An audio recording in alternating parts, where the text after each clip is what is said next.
to the person next to you, pretend like you sat down next to somebody and it turns out that they're kind of a dud. And you guys are so cute, the way you took the ribbon down back there and sat in the back.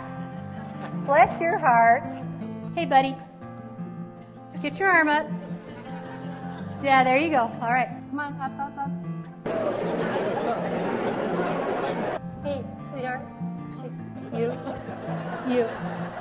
Okay. If you guys are still touching each other, I want you to stop it right now.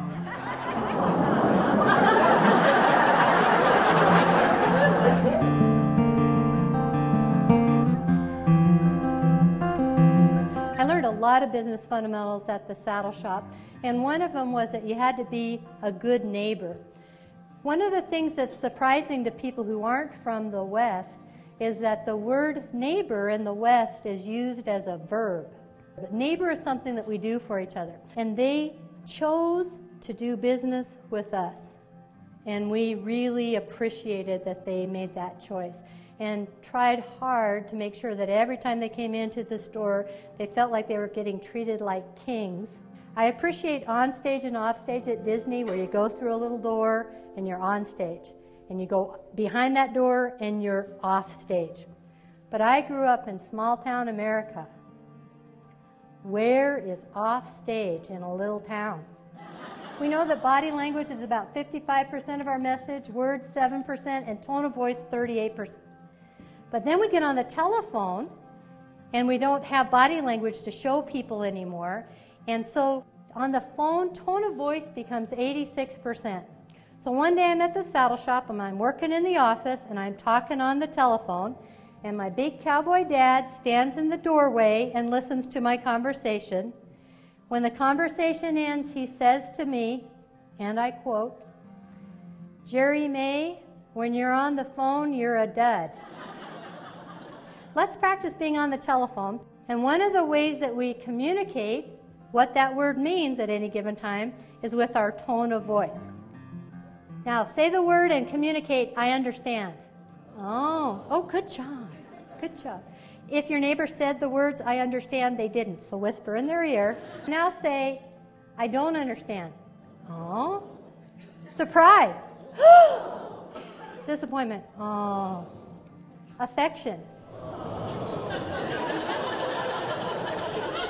I've been thinking about getting rid of that bullet point, but it's so entertaining. I'm leaving it in for me.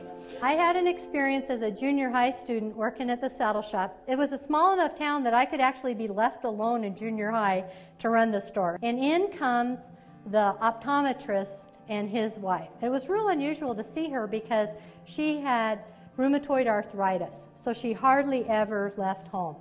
But she has left home, got in her car, driven downtown, got out of the car. Are you imagining how much this hurts her to do each of these steps? And she's come into the saddle shop. And she says that she wants the softest pair of moccasins that we carry.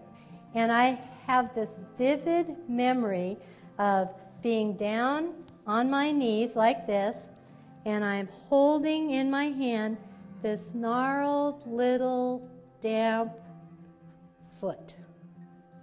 And I'm very gently putting a moccasin on this foot, very gently.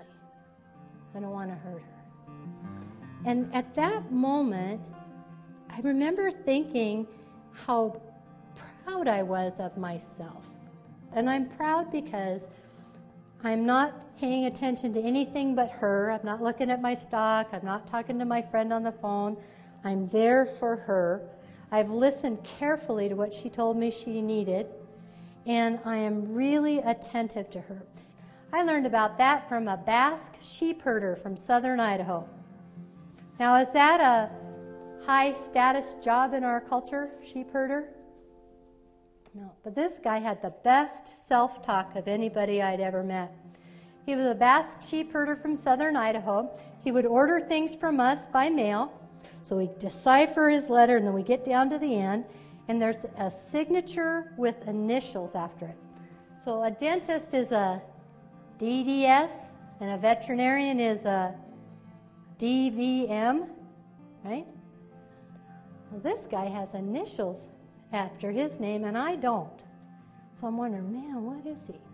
One day he's on the phone with me, and I said, what do those initials stand for at the end of your name? And he says, oh, I am a damn good sheep herder.